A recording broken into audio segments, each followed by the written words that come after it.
Hi, I'm Jay Lewis, and I'm joined here by footy broadcasting royalty, Andy Maher. Andy, thank you so much for taking the time today. No, good to be here, Jay. It is so awesome to have you. Now, you're best known for your work in Channel 7's The Front Bar, SEN's Drive Home, but I just want to take a moment and go back to the early days. What first inspired you to join the field of sports broadcasting? Well, I wanted to be a player, like most of us. We wanted to either play sort of full forward for Carlton or bat number 3 for Australia, and I wasn't good enough to do either of those. So I'd always been in love with the games that we watch and we play, and I thought this was the next best thing. You're going to be on the front line, you're going to be near the players, talking to them, going to the games for a living, and so I thought we'll just pursue this for a career and see how we go. Awesome. Well, you say that you joined TV in mid-90s, got to cover thousands of games, would have seen a lot of incredible games over the time. Is there one that stands out in your mind as an incredible game you got to witness live from the broadcasting studio? Oh, there's so many.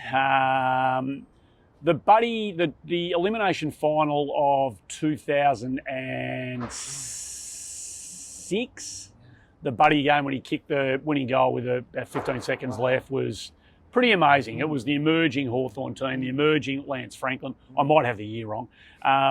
But just to be there to watch this raw talent early in his career doing what he was doing and sort of confirm his, the kind of potential greatness that was within him on that day, and be there and be able to chat to him after the game was pretty good. Has it been incredible going from, as you said, a fan growing up and then getting to do this, but getting that step closer? How different is it being on the sidelines or being up in the studio compared to being in the crowd? No, I prefer to think that you just take that with you. And that's the minute you sort of, my view is that the more authentic you can be, true to yourself and bring what has always made you love the game to whatever you're doing as a broadcaster.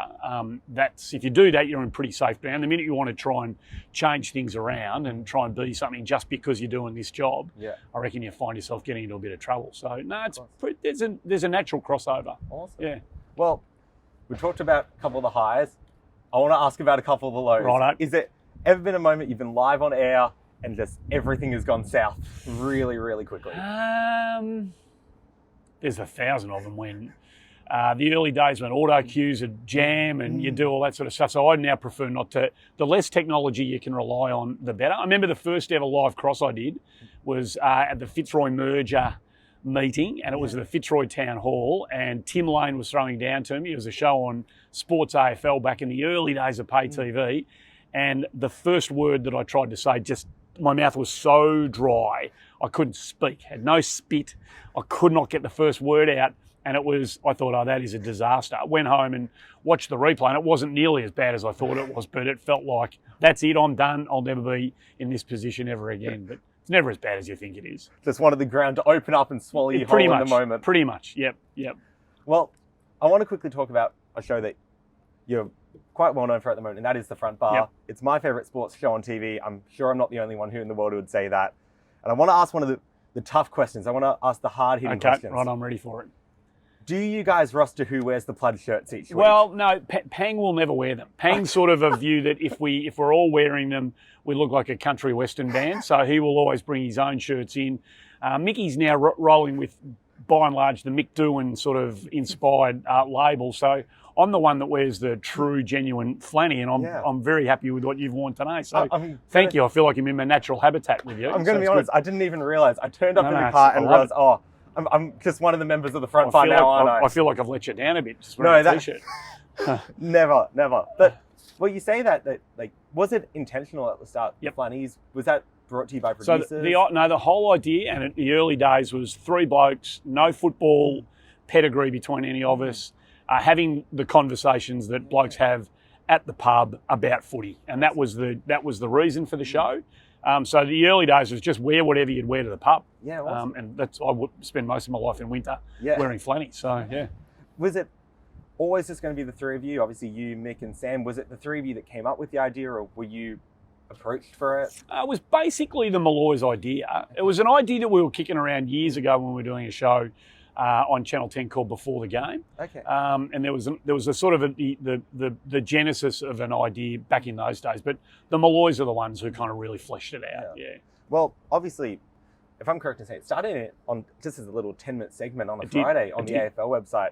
Back then, did you ever see it turning into what it is today? No. Hour-long segment the night before the footy? No.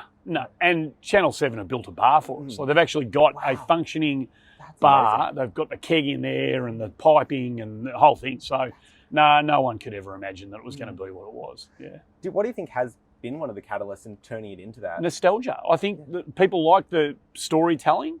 They like hearing from players of the past, and they like the fact that it celebrates footy and footballers, I reckon. It's never mean-spirited. It always comes from the right place, and I think people have tapped into that. Yeah. Has there been someone that's been, for you, a highlight that you've got to interview or talk to on the show? Stephen Michael. Yeah, okay. We had the West Australian icon. When I was growing up, he was always regarded as the best player not to be playing in the VFL for a whole lot of reasons, decided not to cross over. And when he did come over after COVID, it was just an absolute pleasure to meet the man. That's awesome. Yeah.